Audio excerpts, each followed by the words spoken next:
got it. Chris Paul went out and went 14 for 14 from the field. It's not like Brandon Ingram didn't ball out.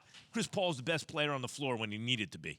And that's a good thing. And that falls into a legacy situation. That falls into an alpha dog. And that's what you wanted to see from Chris Paul. And we got it, okay? Now we move on to the next. Let's see what happens in the Dallas series, just like they talked about. But for him, this was huge on the road, being able to, well, it was somewhat on the road. It's kind of his home, too, because that's where he was drafted at. So I'm sure he has some familiarity with the building itself. So I'm not surprised that he would go in there and have that type of game. But 14 to 14, no misses. I mean, it's just ridiculous to be able to see a dude at that age, Jay, do those sort of things. And it's so slow, smooth, but fast at the same time.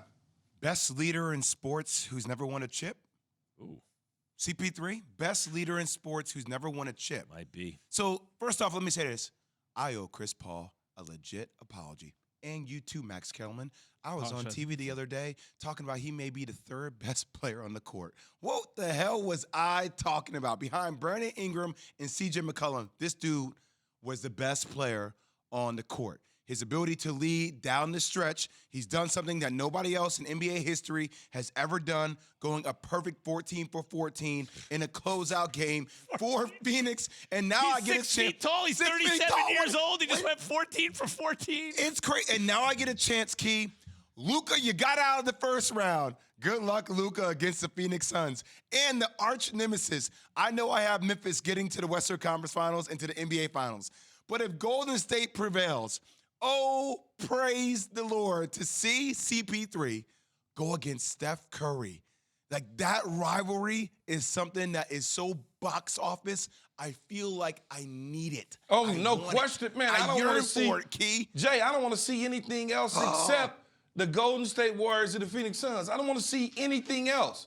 Nothing else in the West. Don't let Ja upset the apple cart, because Ja's not trying to wait his turn either, though. Yeah, but I don't know about this one, though, man. If Ja does upset the apple cart, you know who's waiting? You know who's lurking in the weeds for the whole Stephen Curry thing? Max Kellerman's over. Don't let Stephen Curry lose in the second round of the playoffs with this team that's fair. Just waiting for it. See, you guys didn't learn your lesson. This is what I'm saying. You're damn right I'm going to set it up that way. You know why? Because if he goes ahead and does it, it means something. That's true. You are not preordained to do it. You got to go out there and do it. If he doesn't, that's all kinds of messed up. If he does, that's great.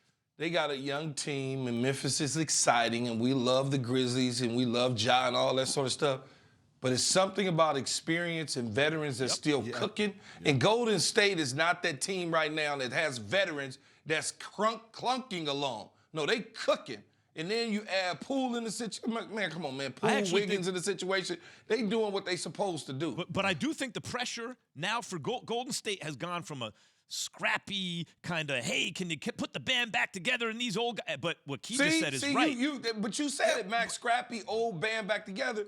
No, right. The perception went from that to what Key just said, which is now they're kind of supposed to win this thing. No, I agree, but they didn't look phenomenal. No. Against the Denver Nuggets, Key. Like, so I know you said they're clicking. Like, it doesn't seem like they're clicking all the way. They're not a juggernaut. Let's not get it. I'm going down to Memphis on Monday. Coming up next week, we'll have T. Morant, John Morant's dad, on the show. T. Morant, I confirmed him because I'm trying to see all that. I'm trying to see. Yeah, Usher Senior. Yeah, the doppelganger for Usher. I get it, Jay. You going to Memphis? Look, we love Memphis. We love Memphis. We love them listening to us and everything on there. But when you say that Golden State didn't really handle Denver like that, it was 3-0, man. It was on 3 on a cruise control. I understand. I'm just trying to tell you it wasn't clicking on all cylinders yet, which is actually scary because when they do, Key, that could be a problem for Memphis, who's look, Minnesota gave up multiple double-digit leads for Memphis to be in this position right now. So Memphis it's just a reality. Memphis has not looked like world beaters. No, they've looked worse than they did in the regular season. Yeah. So all I'm saying, it does set up for a CP3 Stephen Curry matchup. And let that happen. I'm there for it. I'm there for it, Key. We might have to go out to Phoenix and do a live show from out there. So first, to me, the pressure's on Steph and them because you're supposed to win at a certain point. But then, if that actually happens, think this is why winning a championship means so much. Because you look at it and you go, man, I don't know, Golden State might be a little too much for them if they're clicking. You got to go do that. There's always a Steph out there for a guy like CP3. There's always a LeBron. There's always a KD, an MJ, a Kobe. Those are the dudes you got to be. What do we say about Jason Tatum? Yeah, but there's course, KD, go get him. Yeah, but go of get course, though, Max, when you start, you get out of the first round. It's going to get harder in the second, and then in the third, then the final. It's going to get hard. So as you those pins are in the way. As you knock each one of those pins down, your legacy grows. But if you don't finish the deal, then the conversation is, man, he was good, but he couldn't. We ain't there yet with Chris Paul because he's still cooking. No doubt, and there can only be one. That's why the thrill of victory, the agony of defeat. To this day, man, it sums it up. But wait, I'm curious. When I said best leader in sports who's never won a championship, Key, what football? We're talking about like with Dan Marino.